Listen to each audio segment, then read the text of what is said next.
अरे हो गया, छोड़ो छोड़ो यार। अरे हो गया, माननीय अरे हो गया, सभापति महोदय, हो गया ना। हाँ, स्टार्ट करो। सभापति महोदय, आपका बहुत बहुत धन्यवाद। आज Rajasthan provision of transfer of immovable property and provision for protection of tenants from eviction from premises in disturb area bill 2026 पर चर्चा हो रही है और मैं खड़ा इसलिए हुआ हूँ, मैं चाहता हूँ कि इस बिल को प्रवर समिति के लिए सौंपा जाए और वो विचार विमर्श करे। उसके बाद विधायकों का, सभी विधायकों का इनपुट आए और फिर लेकर के इस बिल को आए तो मैं समझता हूँ बहुत ज़्यादा उपयुक्त होगा। माननीय सभापति महोदय, मेरे से पूर्व माननीय सदस्यों ने सभी ने अपनी अपनी मंशा जाहिर की है, अच्छे सुझाव भी दिए हैं। सरकार के समक्ष ये कहा भी है कि इस पर थोड़ा देखें, इसमें और क्या संशोधन कर सकते हैं, वो सब चीज़ें कही हैं। तो मैं शुरुआत करना चाहता हूँ माननीय सभापति महोदय कि इसमें 3 फैक्टर्स हैं सबसे ज़्यादा। पहला तो डिस्टर्ब एरिया, दूसरा है प्रोटेक्शन, किराएदारों का प्रोटेक्शन कैसे किया जाए, और तीसरा यह है कि जो स्थायी संपत्तियों के ऊपर टेम्परेरी ट्रांसफर पर प्रतिबंध कैसे लगाया जाए। इसके इर्द गिर्द पूरा बिल घूम रहा है। माननीय सभापति महोदय, मैं कहना चाहूंगा आपके माध्यम से, जो मेरे से पूर्व वक्ताओं ने कि मेरा भी संशय है कि जिस पर बीतती है, चाहे वो किसी भी धर्म का हो, किसी भी जाति का हो, चाहे किसी भी जाति का मारा हुआ हो या किसी धर्म का मारा हुआ हो, उस पर ही बीतती है और वो ही उस चीज को समझ सकता है कि क्या हो सकता है, और वो संभावनाएं हमेशा विद्यमान रहती हैं। माननीय सभापति महोदय, मैं सबसे पहले सेक्शन 3 के ऊपर आना चाहता हूं कि जब हम बिल ला रहे हैं तो मैं समझता हूं सरकार ने भी कोई स्टडी कराई होगी भाई ये डिस्टर्ब एरिया बिल को लाने की जरूरत क्या है। राजस्थान में ऐसे कितने मामले आए या किसी समूह के धुबरीकरण से कितनी प्रॉपर्टियों का बेचान हुआ, कितने लोग सस्ती कीमत पर बेच करके गए, ऐसा कोई स्टडी सरकार ने, कोई सर्वे कराया क्या? फिर यह तय होता है भाई ये बिल लाना जरूरी है। मैं समझता हूं, शायद हो सकता है मैं गलत हूं, माननीय मंत्री महोदय जानकारी दे देंगे कि इस तरह की संभावना राजस्थान में तो कम से कम, हाँ छोटी मोटी घटनाएं होती है, जातिगत द्वेष भी होता है, जातिगत घटनाएं भी होती है, धर्म के आधार पर भी कई बार उसको स्वरूप दे दिया जाता है, छोटी सी घटना होती है और उसको धर्म के आधार पर बना दिया जाता है, ये घटनाएं होती हैं। लेकिन उससे पहले ये तय करना तो जरूरी था, इस बिल को ला रहे हैं उससे पहले कोई स्टडी होती और जिसकी वजह से ये आता कितने कितने लोगों ने ऐसा किया। जैसा अभी उदाहरण अमीन भाई ने दिया और वो सिविल लाइन्स एरिया किशन पोल का दिया है, और वो क्यों हुआ उन्होंने बताया, तो ये तो सभी जगह हो रहा है। तो मेरा ये मानना है, और मैं इसलिए चाहता हूं इस प्रवर समिति को सौंपा जाए कि डिस्टर्ब एरिया डिक्लेयर करने के क्या पैरामीटर्स होंगे, दंगे का स्वरूप क्या होगा, कितनी संपत्तियों का नुकसान हो रहा है, उसका आकार क्या होगा, क्या पैरामीटर्स हैं। क्या एक whimsical वे में कोई भी प्रशासनिक अधिकारी पॉलिटिकल रीजन से, मैंने कहा किसकी भी सत्ता हो, सत्ता किसी की भी हो सकती है, सत्ताएं आती जाती रहती है, सरकारें आती जाती रहती है, क्या वो whimsical वे में उसको डिस्टर्ब एरिया डिक्लेयर कर दे और डिस्टर्ब एरिया डिक्लेयर करके पूरी इंसानियत को, पूरे वहां क्षेत्र के रहने वाले लोगों को डिस्टर्ब मान करके एरिया डिक्लेयर करके और सारा अधिकार अपने पास ले ले। और इसमें दूसरी चीज और कही है, विद इन दी 500 मीटर जो डिस्टर्ब एरिया डिक्लेयर होगा उसके 500 मीटर की परिधि में आने वाला पूरा एरिया। अब एक उदाहरण दे रहा हूं, भगवान ना करे ऐसा हो, मान लीजिए हम चलिए सांगानेरी गेट की बात कर लेते हैं या बड़ी चौपड़ की या छोटी चौपड़ की बात करते हैं, तो 500 मीटर में तो एमआई रोड भी आ जाएगा, आएगा एमआई रोड पूरा ही आ जाएगा। तो मेरा मतलब है, या कोई भी जगह, तो उससे आप करना क्या चाह रहे हो? सरकार का दायित्व होता है, कहीं भी राइट्स होते हैं, कहीं भी बलवा होता है, उसको कंट्रोल करना होता है, और वो अधिकार ऑलरेडी सरकारों के पास है, कानून में प्रावधान है, जहां भी आशंका है वहां ऑटोमेटिकली डिस्टर्ब एरिया डिक्लेयर कर दिया जाता है। धारा 144 ऐसी बहुत सी धारा है, और उसमें संपत्तियों के विक्रय पर तात्कालिक रूप से प्रतिबंध लग जाता है। वो जयपुर में लगा था, आपको ध्यान हो, अधिकार होता है कलेक्टर को, होता है ये अधिकार, आप देख लेना। और ये मेरे को आप ही के पूर्व मंत्री जी ने, जो आपकी सरकार के पूर्व मंत्री थे, उन्होंने बताया, मेरे को कागज भी दिए थे, मैं बताऊं, उन्होंने कहा था कि इस तरह का नियम है, जब टेम्परेरी ट्रांसफर पर प्रतिबंध उस वक्त भी लग जाता है। अब ये जो अधिकार दे रहे हैं, ये अधिकार के पीछे मंशा को समझो। अब मैं एक उदाहरण देना चाह रहा हूं, कोई डिस्टर्ब एरिया है, डिक्लेयर कर दिया, अब उसमें हिंदू भी हो सकता है, मुस्लिम भी हो सकता है, या ईसाई भी हो सकता है, या और भी कोई हो सकता है, कोई भी हो सकता है।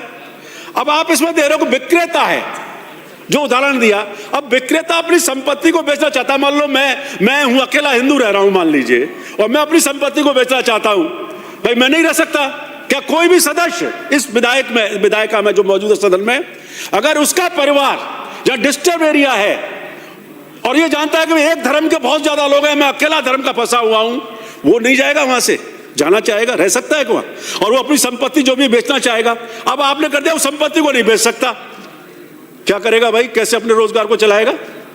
मेरे पास एक ही दुकान है, एक ही मकान है, और मैं चाह रहा हूं भाई मैं रह नहीं सकता, अपना दुकान नहीं चला सकता हूं, तो उसको बेचने का अधिकार तो है ना। उस अधिकार को जो भारतीय संविधान ने दिया है, उस भारतीय संविधान का जो अधिकार है, उस मूल अधिकार पर हम जो है चोट पहुंचा रहे हैं, उसको खत्म कर रहे हैं। दूसरी बात कही किराएदार की, एक और कर दिया आपने कि जो मालिक है, लैंडलॉर्ड, अगर संपत्ति का नुकसान हो जाता है, टूट जाते है, उसका किराएदार है, तो उसको बनवा के देना पड़ेगा, डबल मार। भाई जो मालिक है उस संपत्ति का, और राइट्स हुआ या कोई बलवा हो गया, और वो संपत्ति, मकान गिर गया या दुकान गिर गई या शोरूम गिर गया, तो आपने इसमें कानूनन उसको दिया है कि आपको वो संपत्ति बना के देनी पड़ेगी किराएदार को।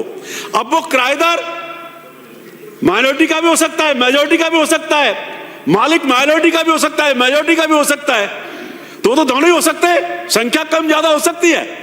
तो आप भाई क्या चाहते हो? किराएदार को प्रोटेक्शन दे रहे हो और उसको कानूनी रूप से मार रहे हो, उस पर अधिकार दे रहे हो, नहीं तो वो सरकार संपत्ति ले लेगी। सरकार संपत्ति ले ली, आप सरकार का अधीन आ गई, तो भू माफिया डेवलप होंगे। भू माफिया अप्रोच करेंगे एसडीएम को, कलेक्टर को, कि इन संपत्ति साहब जो है, अब वो क्या होगा आप जानते हो। आपने फिर एक अधिकार दिया 5C के 5 के सेक्शन 5 के अंदर कि the competent authority shall decide the application made under the sub section preferably with in a period of 3 months from the date of receive of application. और फिर कहा provided that the competent authority may extend the said period by recording reason which necessitated extension of the said period. अब ये यहां से भ्रष्टाचार की शुरुआत होगी इस क्लॉज से। कैसे होगी? आप स्वयं कर दो ना कि 3 महीने के अंदर एप्लीकेशन देगा, 90 डेज मान लें, और 91 डेज देते ही स्वयं जो है उसको एप्लीकेशन ग्रांट मान ली जाएगी और उसको परमिशन मिल जाएगी, तब तो भ्रष्टाचार खत्म हो सकता है। इस में क्या होगा, 3 महीने की जगह एसडीएम साहब क्या करेंगे आप भी जानते हैं, और हम देखते हैं कि एसडीएम और ये आईएएस अधिकारी क्या करते हैं, कैसे परमिशन देते हैं। और सही बात कहा था हरीश चौधरी जी ने, और मंत्री जी सारे सहमत होते हैं, मैं भी मंत्री जी था, मैंने भी कोशिश की थी, और आप भी मंत्री दिल से सब चाहते हैं कि ये बोर्ड नाम की संस्थाएं ला रहे हैं ना, ऑटोनॉमस के नाम पे कंपनियां, और ये सब बहुत तगड़ा फ्रॉड है। ना आप दूर कर पाए, ना हम दूर कर पाए, और आने वाली सरकारें भी दूर नहीं कर पाएंगी, ये मैं कह सकता हूं। कोई मुख्यमंत्री बलवान होगा, जो मजबूत होगा, वही चेंज कर सकता है एक बिल ला करके, नहीं सारे बोर्ड्स का चेयरमैन एक्स ऑफिशियो मंत्री होगा, आपको एमडी बनाइए उसको, वो कर पाएगा, नहीं हो पाएगा। तो मैं कह रहा हूं जब इसको आप ये अधिकार दे रहे हो उसमें, कि वो उसको बढ़ा सकता है 3 महीने की जगह 6 महीने, 8 महीने, 10 महीने, 12 महीने, फिर होगा क्या, वो संपत्ति को ले लेगा नंबर 2 में, एग्रीमेंट कर लेगा। आप जानते हो बैक डेट में मिल जाते हैं स्टैम्प पेपर्स, मिलते नहीं मिलते, सब जानते हैं कैसे मिलते, और कर लेगा, और दौने पौने भावों पर उसको खरीद लेगा, एग्रीमेंट कर लेगा, और फिर एसडीएम के पास जाएगा, वो परमिशन ले आएगा। ये भी सोचने का विषय। माननीय सभापति महोदय, एक बात और करना चाहूंगा। कल में बड़ा अच्छा लग रहा था मुझे, कल जब माननीय मंत्री जी बिल लेके आए थे कि हम सरलीकरण कर रहे हैं, सरलीकरण कर रहे हैं, और मॉनेटरी बेनिफिट्स, मॉनेटरी पनिशमेंट दे रहे हैं हम, और सजा के जो प्रावधान है उसको कम कर रहे हैं। बड़ा अच्छा लगा मुझे बात, मैंने कहा अच्छी चीज है, ये कम होनी चाहिए, और अच्छा वो प्रावधान रिलैक्स किए थे। इसमें आप नॉन वेलेबल, भाई राइट्स हो रहे हैं, दंगे हो रहे हैं, तो वो व्यक्ति वहां जो रह रहा है, मान लीजिए अल्पसंख्यक ही रह रहा है, कोई अल्पसंख्यक तो कोई भी हो सकता है ना, किसी भी जाति किसी भी धर्म का हो सकता है। मान लो 1000 अलग परिवार है, एक ही अकेला रह रहा है, उसका क्या रोल है भाई? उसको भी आपने ये दे दिया कि अगर वो नियम का पालन नहीं करेगा, कि उसने बिल्डिंग नहीं बनाई तो उसको non वेलेबल and cognizable offence declare कर दिया। अब ये बताइए माननीय सभापति महोदय, उस व्यक्ति का क्या दोष है? राइट्स हो गए, दंगे हो गए, ये तो सरकार और लॉ प्रशासन का फेल्योर है ना, कानून और प्रशासन का फेल्योर है, ये व्यक्ति का फेल्योर नहीं है। जो अपराधी है उनको सजा दीजिए, जिन्होंने दंगे फैलाए उनको मारिए, उनको जो कानून के अनुसार सजा दीजिए, लेकिन जो व्यक्ति का दोष ही नहीं है बेचारा, वो रह रहा है, अपनी दुकानदारी कर रहा है या वहां रह रहा है, उसका और उसका उस राइट्स में या दंगों में मकान नष्ट हो गया, दुकान नष्ट हो गया, उसमें किराएदार रह रहा है, उसको आपने उत्तरदायी बना दिया। तो ये माननीय सभापति महोदय, मैं माननीय मंत्री से कहना चाहूंगा, ये कुछ ऐसे इश्यूज हैं जिस पर हमें सोचने की जरूरत है।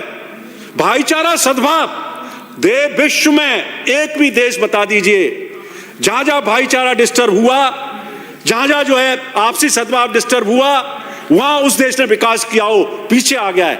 और वर्तमान में हम देख रहे हैं, इंसानियत को जब जब खतरा पैदा होता है, देश, समाज, जातियां या परिवार पिछड़ते हैं और पीछे हो जाते हैं। तो माननीय सभापति महोदय, मैं और भी कुछ थे, लेकिन समय का बिल्कुल मैं ध्यान रख रहा हूं, लेकिन मैं अंत में यही कहना चाहूंगा और माननीय मंत्री जी से मैं पुरजोर शब्दों में आग्रह करना चाहूंगा कि इसको सेलेक्ट कमेटी को सौंपें।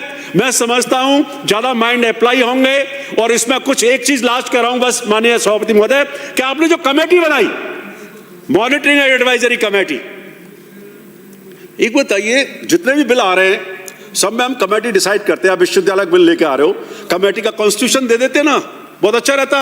और बजाय एसडीए उसके करने के, एक किसी रिटायर्ड जज के, हाई कोर्ट जज, सुप्रीम कोर्ट का जज हो, उसको मॉनिटरिंग एडवाइजरी कमेटी का चेयरमैन बनाना चाहिए। प्रशासनिक अधिकारी तो पॉलिटिकल एफिलिएशंस भी होते हैं, उनके इंटेंशंस भी होते हैं, इकोनॉमिक इंटेंशंस भी होते हैं, मेलाफाइड इंटेंशंस भी होते हैं, उसका दुरुपयोग कर सकते हैं। तो मैं तो यही कहना चाहूंगा, इसको जो है प्रवर समिति को सौंपा जाए। धन्यवाद। श्री हरिमोहन जी शर्मा।